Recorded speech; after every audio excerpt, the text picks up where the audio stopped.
Baik, Assalamualaikum warahmatullahi wabarakatuh.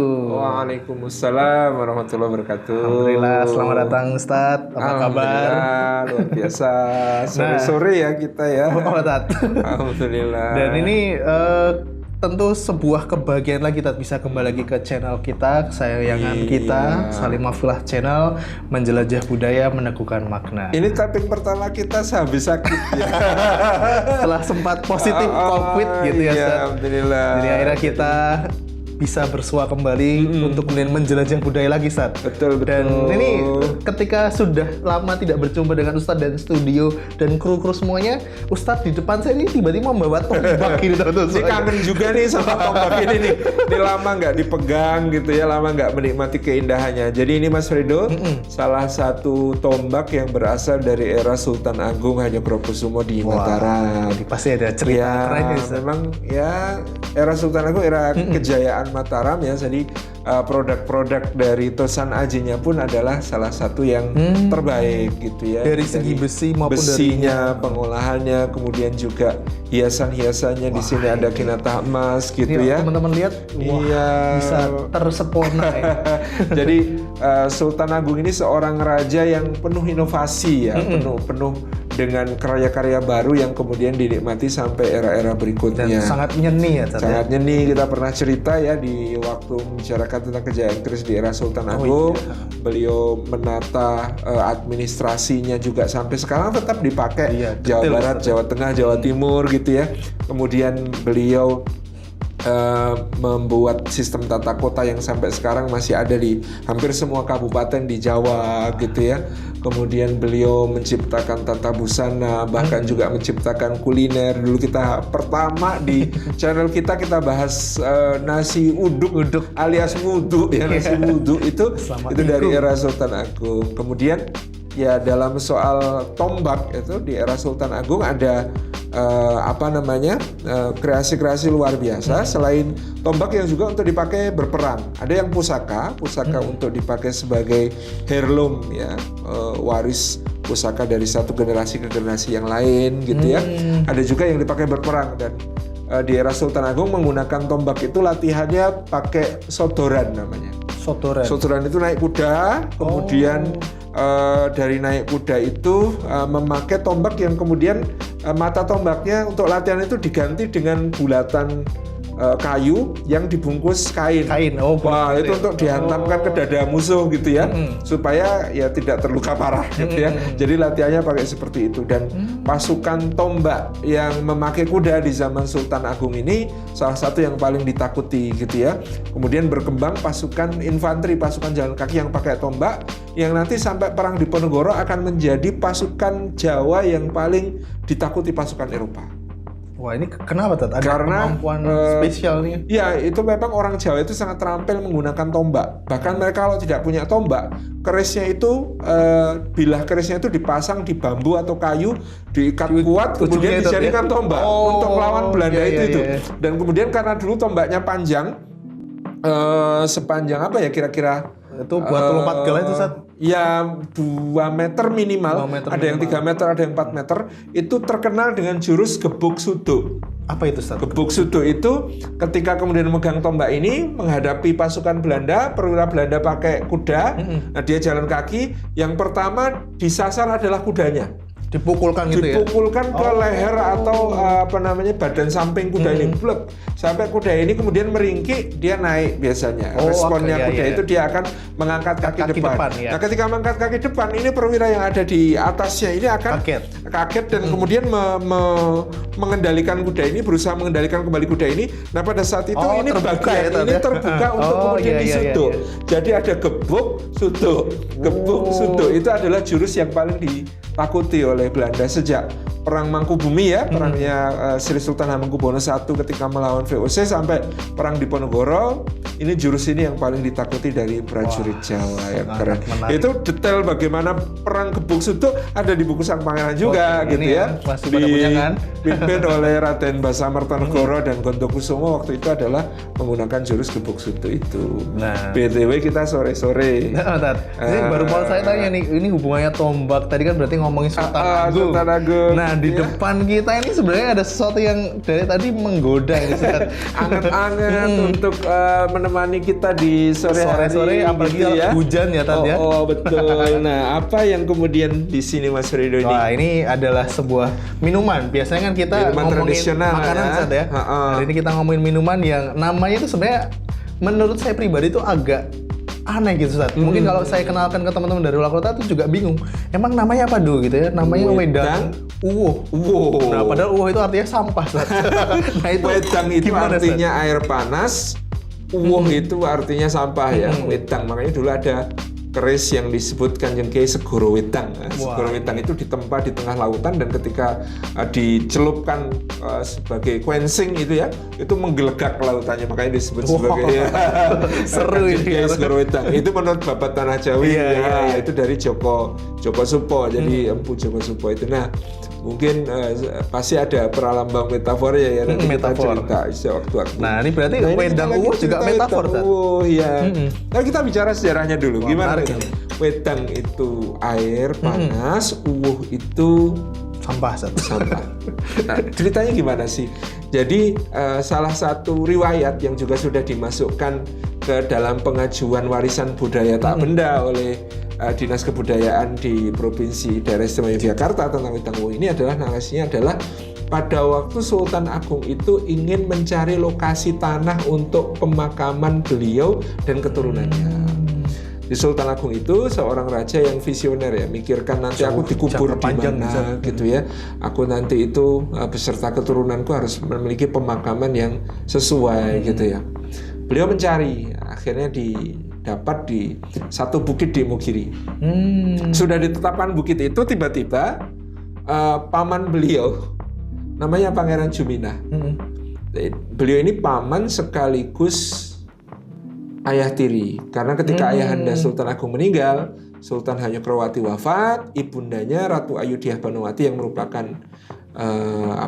putri Pangeran Benowo dari Pajang itu, kemudian ya masih muda ya, itu oleh Sultan Agung dinikahkan dengan pamannya yang namanya Pangeran Juminah. Nah, jadi ini ayah tiri sekaligus adalah yang nikahkan malah justru Sultan Agungnya. Iya, kan kalau janda itu walinya boleh anaknya, gitu. Ya. Menarik gitu. Nah, kemudian Pangeran Juminah ini pada tahun akhir pemerintahan Sultan Agung, ketika Sultan Agung menyiapkan makam ini, beliau mengatakan, "Mbok, saya juga pesen tempat situ, nak mas," gitu ya. Nah, Sultan Agung itu kesel di hatinya karena saya ini menyiapkan untuk raja-raja, ini makam ini untuk raja-raja, bukan untuk kerabat raja saja, tapi ini kalau bisa untuk raja-raja. Nah, gara-gara itu Sultan Agung itu kewetu bicara. Lanjut, paman kalau mau segera saya persilahkan. Waduh. Dan berapa lama kemudian pamannya ini meninggal. Ya jadi gara-gara kesel gitu ya, wong ini lagi untuk mencari pemakaman untuk raja kok dia, saya juga pesan tempat gitu ya. Kemudian lu monggo paman kalau memang duluan dipersilahkan. Kemudian beberapa waktu kemudian meninggal. Nah, betul pamannya dimakamkan di situ. Tapi Sultan Agung terus merasa harus cari tempat lain. Jadi dipindah. Iya, jadi cari tempat lain lagi untuk pemakaman raja-raja itu. Kemudian beliau survei. Survei ini beliau nyari tempat gitu ya, berjalan ya. Kalau kadang-kadang orang Jawa itu punya ya cara untuk mensurvei ya, kayak Sunan Giri. Sunan Giri dulu ketika diperintahkan ayahnya berdakwah itu kan dibekali tanah. Kamu cari tanah yang mirip seperti ini. Kalau sudah ketemu, situ dirikanlah ya pusat dakwahmu di situ. Nah, dari Pasai kan dia datang ke Jawa itu ya nyari, mendarat di Gresik, nyari tempat yang tanahnya sama ya, ketemu di Giri Kedaton yang kita lihat sekarang itu jadi ya orang Jawa kadang-kadang gitu ya nyarinya gitu ya.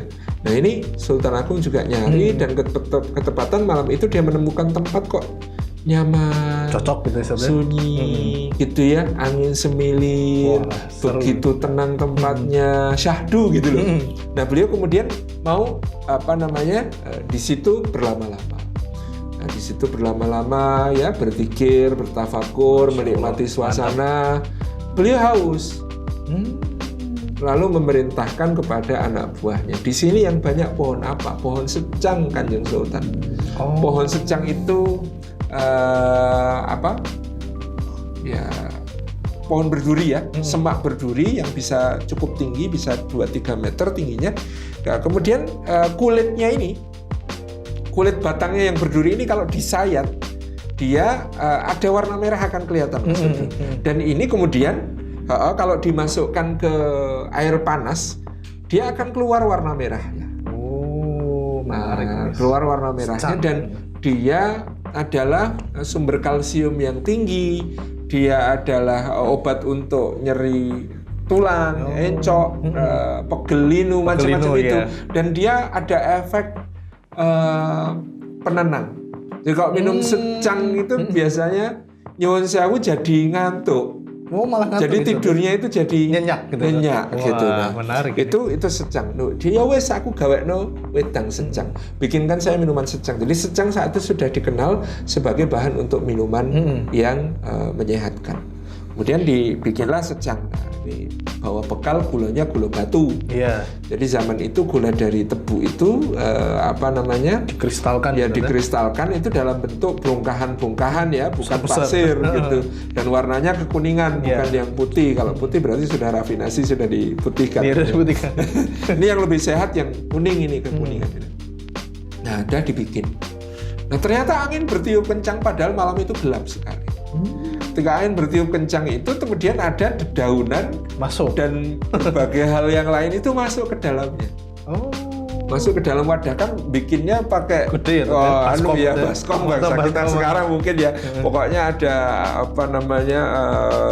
tempat untuk masak air panas yang dimasukin secang itu, kemudian ketambahan ini kemasukan daun-daun. Nah, tidak sadar ini abdi dalam yang menyertai Sultan Agung itu kemudian disajikan. Nah, oleh Sultan Agung diminum. Ketika diminum, kemudian kok enak. Ini wedang secangnya nggak kayak biasanya. Wedang secangnya nggak kayak biasanya, tapi kok enak gitu ya. Terus ya, beliau tertidur karena tadi memang ada efek secang itu nyaman gitu ya. Pagi nuntut, bikinkan yang sama kayak kemarin. Terus kemudian kok enak banget yang tadi malam itu, coba dibikin lagi. Begitu ngecek pancinya gitu ya, baru nyadar, kaget, waduh, ini kecampuran apa ini gitu ya. Akhirnya kemudian mereka lihat, oh ini ada cengkeh, jadi daun cengkeh, bunga cengkeh, kemudian ada pala, daun pala, dan kemudian ada bunga pala masuk ke situ. Kemudian ada daun yang mereka nggak kenal lagi. Duh, ini diganti apa ini gitu ya. Akhirnya kemudian mereka nyari, ada ketemu jahe, ketemu serai, ketemu berbagai daun yang lain dicampurkan dan rasanya mirip. Nah, itu yang kemudian disajikan lagi. Itu untungnya tempat itu daun-daunnya daun-daun yang bagus. Anda kalau ke Bukit Merak Imogiri ya, kita memang ketemu di sana itu banyak tumbuhan langka dan tumbuhan rempah-rempah. Jadi memang tempat itu sejak dulu kayak rempah-rempah. Untung gitu ketemunya tempat rempah ya. Iya, jadi alhamdulillah itu waktu itu disajikan dan kemudian ya sejak itu jadi royal beverage. Beverage. Minuman ya kesukaan spesial untuk raja gitu ya. Nah, kemudian di sini kalau ini yang kita sajikan ini secangnya ya, teman-teman mungkin bisa lihat nanti ini secangnya berupa kulit kayu ya. Kemudian sudah diperkaya, ada kayu manis, kemudian ada jahe digeprek gitu ya, ada serai, ada ya tadi daunnya, ada daun pala, ada daun cengkeh gitu ya. Ini menjadi sekarang begitu diteliti ternyata khasiatnya, manfaatnya luar biasa gitu ya. Untuk penamaan uahnya sendiri itu ya mungkin dari abdi dalam gitu ya. Oh iya, karena mungkin kotoran ya tadi. Sampah Dianggapnya gitu kotoran. Ya. Oh ya kayak sampah karena nyuwun sewu ketika kemudian pancinya dilihat itu kayak banyak sampahnya begitu. Iya. Aduh, begitu kita menyajikan kepada sultan gitu ya, itu kesalahan gitu. Nah, makanya tapi mereka kemudian ternyata minuman ini disukai. Nah, sampai sekarang tempat-tempat rempah. Iya, sampai sekarang kalau ke Imogiri ini salah satu minuman yang menjadi must to do that. Must to drink ini. Must to drink ya. Kita nyobain Mas. Siap, Wah, ini perlu ini Ustaz. Aduk nggak? Diaduk, Perlu diaduk Ustaz. nggak? Oh. Jadi gula batunya sih masih Mas Fredo bubur diaduk atau bubur nggak diaduk? kemarin kalau secara estetika sih tidak diaduk Ustaz. Tapi kalau nggak diaduk nggak nyampur. Nggak enak nanti. Iya, kita tidak menghargai chefnya itu. Iya, ini kalau saya wedang wuh diaduk. Iya, kalau nggak diaduk nggak enak Ustaz. Nggak nyampur. Iya, nyampur ya. Masya Allah, ini jadi warnanya betul-betul kayak sampah ya. Ini jadi teman-teman semuanya kalau ke Jogja, apalagi ke daerah selatan, terutama di daerah Imogiri gitu ya, mesti cobain. Gimana Ustaz rasanya Ustaz? Masya Allah ya, ini Mantap, ya, versi yang sangat nikmat ini. Sohe, Jadi ternyata kalau kita sekarang temui penjual-penjual wedang wuh, variasi daunnya yang dimasukin daun apa aja sudah mulai Berbeda ya, Ustaz? berbeda-beda gitu Ini ya. kalau kita lihat nih ya teman-teman semuanya, ini saya coba angkat nih, emang bentuknya tidak karuan. Kayak Beneran sampah. Iya, itu ada Ini. di tempat Mas Fredo ada tangkai cengkehnya kelihatan. Oh iya, ada macam-macam ya. Ini bentuknya ya kayak sampah teman-teman. Tapi kalau kita cobain, Masya Allah, Bismillah ya, kita cobain. Enak kok gitu ya. Jadi Sangat-sangat seger. Jadi Jadi dan ini menunjukkan kebanggaan kita, kekayaan rempah kita ya. Rempah kita tadi kita menyebut ada pala, ada apa namanya cengkeh. Mungkin juga itu tambahan berikutnya juga kita apa namanya ketahui gitu ya. mantep, enak banget. Enak banget. Jadi tahu ini cocok diminum waktu hujan-hujan, Iya. malam-malam, menghangatkan badan. Buat gitu ya. ngobrol santai itu. Ngobrol ya. santai ya, alternatif daripada kopa kopi tapi ternyata kamu belum bisa menikmati. Ya, Jadi ada penikmat kopi itu kan ada beberapa macam ya, ada benar-benar memang dia ngerti kopi, menikmati kopi, Ada yang bisa bergaya pesan doang, kopi. Ada yang ikut-ikutan jadi dia sebenarnya dalam hatinya menolak. Minuman apa? Pahit Gak gitu enak, kan. pahit gitu. Jadi belum menemukan rasa nikmatnya tuh sebelah mana gitu, tapi karena temannya kayak ada sensasi fruity-nya. Dia ikut-ikutan Start aftertaste. So ini Iya. jadi ini salah satu minuman yang teman-teman pokoknya harus cobain kalau Iya, ke Jogja. ini kekayaan kuliner kita. Nikmat Betul, banget. betul. Ini kalau dimakan atau misalnya kita makan sambil gudeg ingkung itu enak ya Tat ya? Oh enak banget buat nemenin makanan apa aja enak kok ini. Ini harusnya ada lauk-lauk yang khas juga. mendoan pisang goreng. Bakpia. Bakpia. Wah ini apapun nikmat. itu juga bisa enak banget ya dengan wedang wuh ini. Jadi sejenak kita bisa berpetualang juga ke masa lalu, membayangkan masa Sultan Agung yang luar biasa dalam sejarah kita, dan wedang wuh ini menjadi minuman kegemaran beliau ya gara-gara kecelakaan. Ini masuk kelirumologinya Pak Jaya Suprana. Kesalahan yang menghasilkan sesuatu yang lebih baik. Masya gitu ya. Allah. Jadi ini wedang wuh namanya, jadi sampah. Jadi kita sejak dulu menghargai sampah. Ya, Bener, Tan. jangan sampai kita mengira bahwa yang sudah sampah tidak lagi bisa dimanfaatkan. Wah, gitu ya. filosofinya dalam gitu. ini. Jadi sekarang kan kita sudah harus memulai gerakan untuk cinta lingkungan. Yes, ya, benar, keadaan bumi kita sudah sangat memprihatinkan terkait pencemaran, sampah dan lain sebagainya. Ngomong-ngomong, di rumah saya saja saya membayangkan sehari itu sampah itu cukup banyak gitu ya. Cukup kerasa gitu. Padahal di Indonesia itu 260 juta orang, kayak apa sampahnya gitu ya. Nah, kita perlu memilah sampahnya ya, dipisah-pisah. Mana yang kira-kira masih bisa dimanfaatkan, reuse ya. Iya, reuse. Pakai lagi ya, botol minum yang masih bisa dipakai lagi ya. Kemudian recycle, mana yang bisa Iya. didaur ulang, kemudian reduce, kurangi ya penggunaan kita terhadap sampah-sampah yang sulit untuk diurai di lingkungan. Itu penting sekali. Termasuk soal sampah makanan ya Ustaz ya. Jangan sampai kita terlalu sering membuang-buang makanan Betul. yang tadinya mungkin harusnya bisa dimakan untuk food banyak waste orang. itu Iya, salah satu keprihatinan ya. Iya. Padahal kita tahu di banyak negeri teman-teman kita, Iya. saudara-saudara kita banyak yang masih dalam kondisi kekurangan pangan ya, ancaman kekurangan gizi dan lain sebagainya itu masih sangat jamak di negeri kita dan banyak negeri-negeri kaum muslimin yang lain. Jadi sisihkan kepedulian.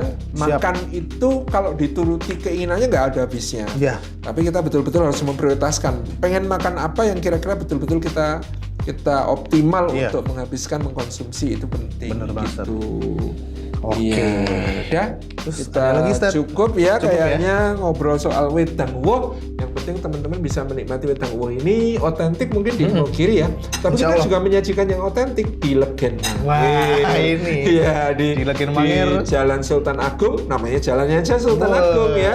Di sohe, Ustaz. Bantul ya, insya Allah kita bisa menyesap ya berbagai rempah yang ada di dalam. Yang belum tahu wedang nanti woh. boleh kepo di IG-nya Legen Mangir. Yes, Kalau iya. nggak salah kemarin beberapa waktu lalu ya tadi Iya, baru Ustaz saja Abdul Somad. dikunjungi Ustaz Abdul Iya, Somad. alhamdulillah beliau senang sekali. Baru ingat lagi bahwa waktu kecil beliau itu minum gula batu itu untuk obat batuk. Wow, gitu. Nah sekarang ketemu lagi ternyata kalau di Jogja gula batu itu minuman sehari-hari. Wah. Kita ngeteh pakai gula batu, kita wedang woh pakai gula batu, kita wedang jahe pakai gula batu gitu kan. Itu ternyata orang Jogja kata beliau itu makan obat melulu. Buat beliau obat batuk gitu ya. Jadi ini yang kita sajikan ini memang ya semua kuliner di Jogja seistimewa kotanya. Insya Allah ada ceritanya, Insya Allah ada pengetahuannya, Insya Allah ada manfaatnya. Siap. Yeay. Baik, mungkin itu sih Ustaz. Kita pamit Bisa dulu kita ya, namanya bahas. juga baru mulai lagi kan, jangan panjang-panjang, jangan banyak-banyak ceritanya ya. Oke. Kita ketemu yang santai-santai, yang lezat-lezat nanti insya Allah di channel Salim Afilah, meneguhkan makna, menjelajah budaya, meneguhkan makna. Tuh sampai lupa. Oke teman-teman semuanya, ini bukan gimmick ya, ini beneran. murni ya. Oke teman-teman semuanya, jangan lupa untuk like, komen dan juga subscribe di Salim Afilah channel. Insya Allah nanti kita akan terus perbanyak lagi video dan jelajah-jelajahnya. Oke, Enak terima kasih. banget, Masya Allah. Ini harus dihabisin, Tat. Mantap. Baik, terima kasih. Assalamualaikum warahmatullahi wabarakatuh.